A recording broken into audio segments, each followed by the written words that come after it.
Alright, so guys, I thought what I would do is I'd kill two birds, or in my case, two dragonflies with one stone.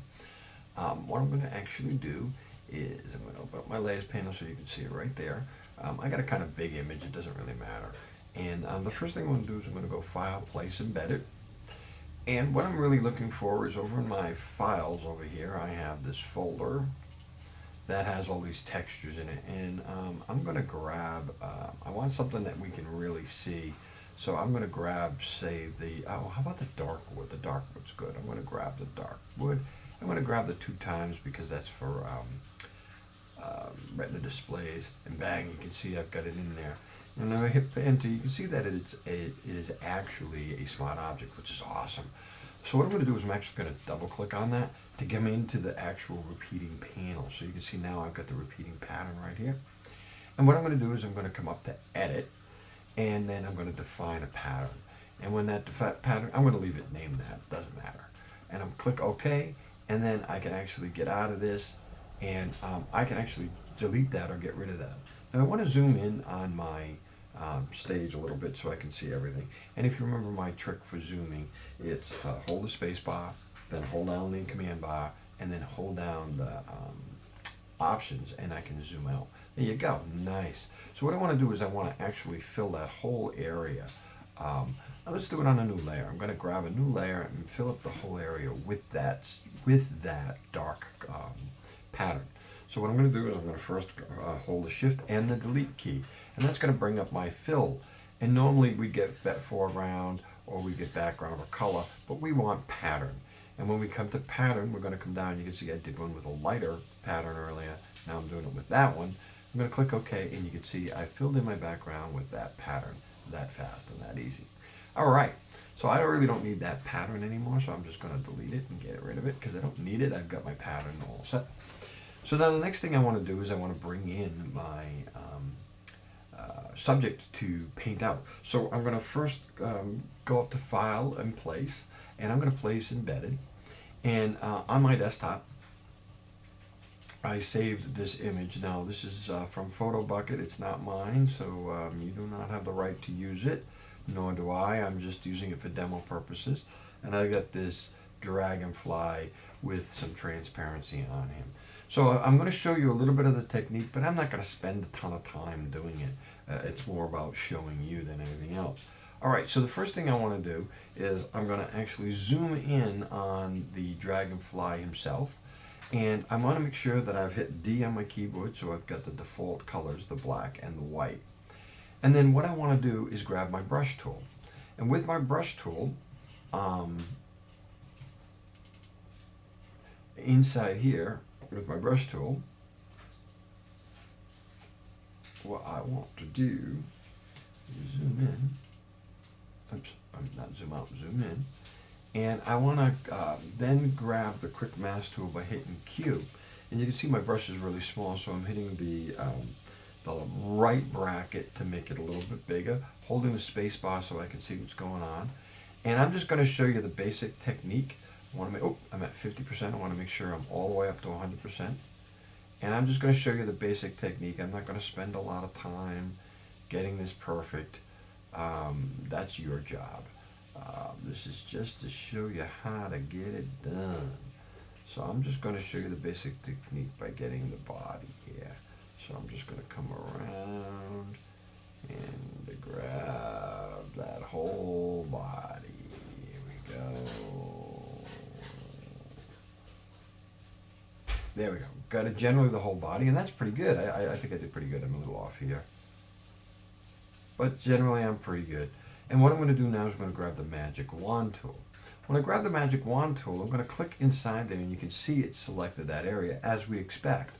So what I want to do is now go out to the Modify and Expand. So when I modify and expand, I'm going to expand it by 3 pixels, so I've got more.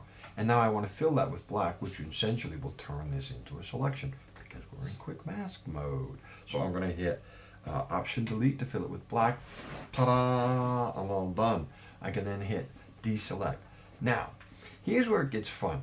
If I come back to my brush and I start to paint, I'm going to paint a little bit smaller. Oops, sorry, a little bit smaller. You can see that I'm painting nice even as I get smaller and smaller. You can see I'm painting nice, and I'm going to grab a real high level of density. Now again, if I were really doing this, I would be doing this with a lot more precision than what I'm doing to show you. I'm just trying to show you to give you an idea. I also don't have my Wacom tablet plugged in. I was sleeping on the job today, but that's okay. You'll get the general idea, and that's really all that's important. So you can see what I've done is I've made, I'll just do this one here. I've made some of the veins, and I've made them pretty dark. That way when I actually make this a selection, we'll see them as real dark. So what I want to do now is I actually want to change how I'm making my selections. I'm going to grab this one right here. Oops. Got a little sloppy, but that's okay. I'm going to grab this one right here to right here. Okay. I'm actually going to cheat. I'm actually going to just end it right here and come across. So I'm just going to end the wings right there. Okay. So now what I want to do is I want to switch my color. So the easiest way for me to do my foreground color, the easiest way to do that is to come up to the color swatches and grab 50% gray, which is this last one right here. And now I'm 50% gray. Now I also want to drop down my opacity to about 50%. I'll go 54. I'm going to pick up my brush and I'm going to make it a little bit bigger. Now remember, if I'm going over some of the other stuff, it's not going to matter because they're at 100%. So I can't add any more than 100% in here. So you can see I'm adding in the mask. It's kind of hard to see because of the particular color of green, but I think you can see it as I go through. There, right there, you can see it pretty well. And you can see that as I come up, I can fill this all in with my 50% gray. And as long as I don't over paint by picking up and releasing my mouse, watch, I'll show you I'm going to do it. I let go of the mouse and see I can actually intensify, and eventually I'll get back up to 100%. All right, awesome. So I've got that done. I'm going to jump out of Quick Mask, and you can see that I've got this whole selection made. I've got this entire selection done. So now what I can do is I can actually create, I can actually Command-Shift-I to invert it because I have the back whole thing now, and then I can click it. That was done. Then I can Command-J to make a new layer, and then if I click that out, you can see I've got a whole new layer with the areas that are fuzzy and with that all out. So with that selected, I can copy that. So I'm going to select all, Command-A. So I'm going to copy this. Zoom out here, make it a little easier. So as you can see, I've selected all. I'm going to Command-C, and then I'm going to go back to my original document here, and I'm going to hide my little mouse, my little guy there, and I'm going to paste him. And you can see that now I got transparency. I can actually even see through the wood. As I move around, you can see the background going through. I got a little color cast of the green, and we could work on that by changing the color, maybe adding in a layer mask or something like that to change the color. But you can see that what I've got is the transparency going on. And where it's the greenest is where I actually hit it the heaviest again.